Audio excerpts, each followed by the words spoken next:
গত রাত বাংলাদেশের লাখো কোটি মানুষের নির্গুম রাত গেছে।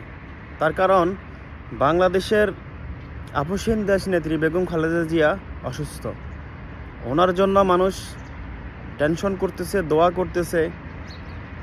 একজন নেত্রী কতটা ভালো হলে, কতটা জনপ্রিয় হলে মানুষ এভাবে তার জন্য দোয়া করতেছে, টেনশন করতেছে।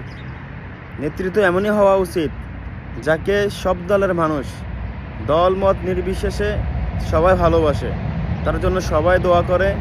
তার কারণ তিনি মানুষের জন্য, দেশের মানুষের জন্য নিজের সব ত্যাগ স্বীকার করে জেল জুলুমের শিকার হয়ে এই দেশেই পড়েছিল। এই দেশের জন্য তার মায়া আছে।